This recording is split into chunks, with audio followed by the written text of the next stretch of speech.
नमस्कार दोस्तों, आज मैं आप लोगों को मंदार पर्वत के बारे में बता रहा हूँ।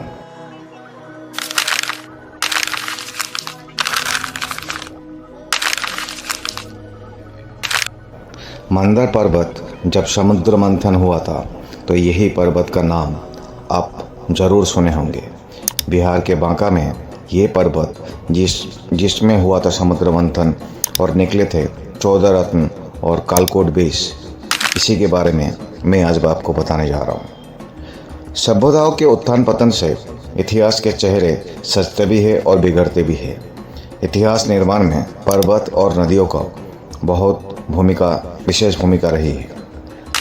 भारत की पहचान पर्वत और नदियों पर आधारित है, लेकिन विज्ञान की बढ़ती हुई प्रयोग के पहचान के मापदंड के ही बदल दिया है। बिहार के बांका जिले के बौंसी बाराहट प्रखंड के सीमा पर अवस्थित मंदार पर्वत विश्व सृष्टि का एकमात्र मुख्य गवाह है। इतिहास में आर्य और अनार्य के बीच सौहार्द बनाने के लिए समुद्र मंथन किया गया था, जिसमें मंदार मथानी के रूप में प्रयुक्त हुआ था।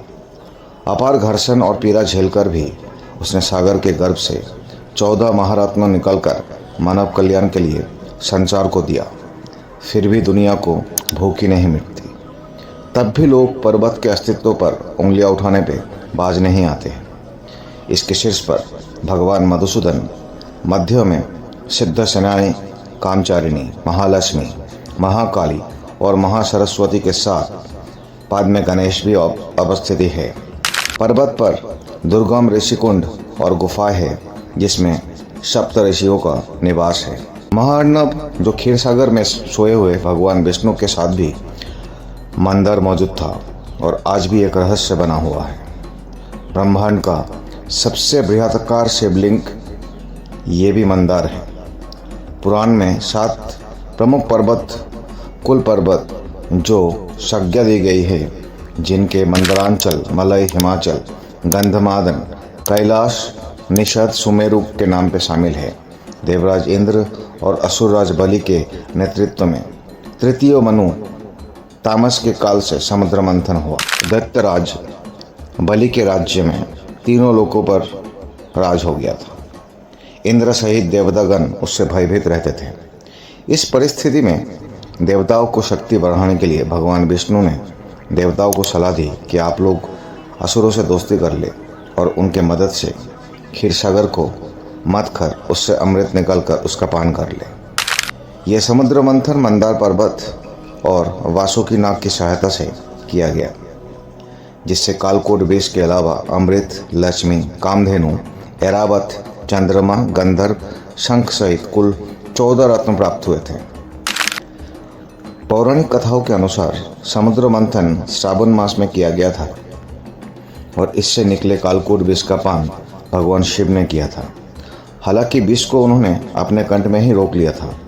इसके प्रभाव से उनका कंठ नील हो गया और वो नीलकंठ कहलाने लगे। विष के प्रभाव को कम करने के लिए सभी देवी देवताओं ने उन्हें जल अर्पित किया। इसलिए सावन के महीने में भगवान शिव को बहुत भक्ति से जलाभिषेक किया जाता है, जिसका विशेष महत्व है।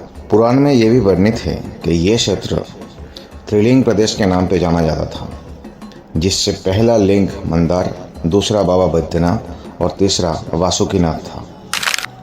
मंदार पर्वत के ऊपरी शिखर पर विष्णु मंदिर है और बगल में जैन मंदिर भी है। नीचे काशी विश्वनाथ मंदिर है।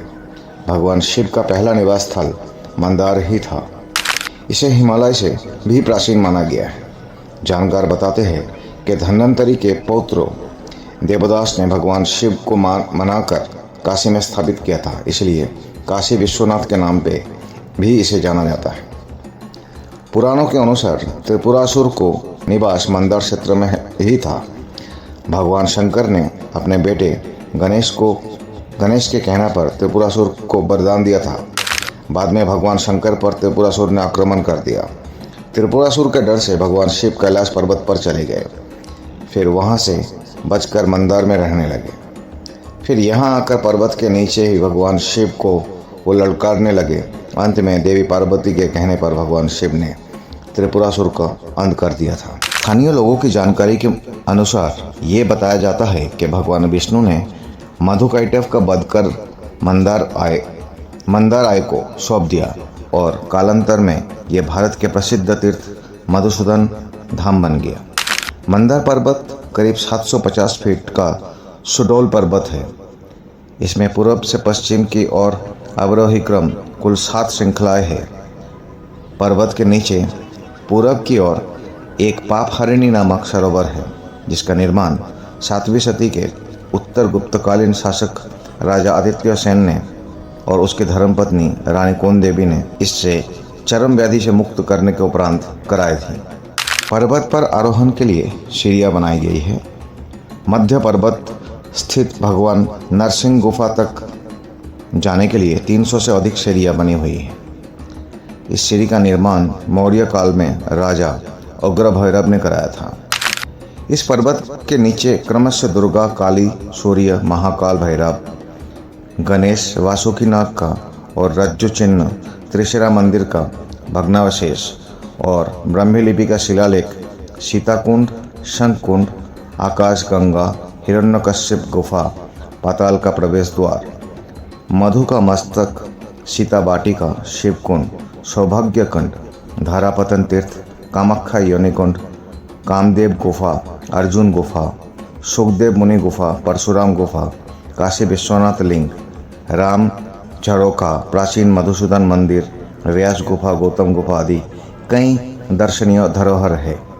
रोपवे से भी आप यहाँ पे जा सकते हैं, जिससे आपको थोड़ा परेशानी कम होगा। मकर संक्रांति के अवसर पर प्रत्येक वर्ष यहाँ मेले लगते हैं, जहाँ आसपास के जिले सहित दूर दूर से लोग भ्रमण करने आते हैं। वैसे तो इस पर्वत पर भ्रमण करने के लिए साल भर देश भर से अनेक सैलानियाँ भी आने लगते हैं, बट मकर संक्रांति पर इस पर्वत को एक अलग ही महत्व दिया जाता है।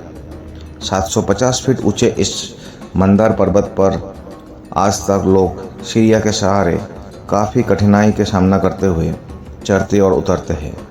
मगर अभी यहाँ पे अगर आप जाएंगे तो शायद आपको रोपवे में सुविधा मिल जाएगा, जिससे आप मंदार पर्वत बहुत अच्छे तरीके से देख सकते हैं। सो दोस्तों, अगर आपको मंदार पर्वत के बारे में ये जानकारी अच्छा लगे तो चैनल को ज़रूर सब्सक्राइब कीजिए।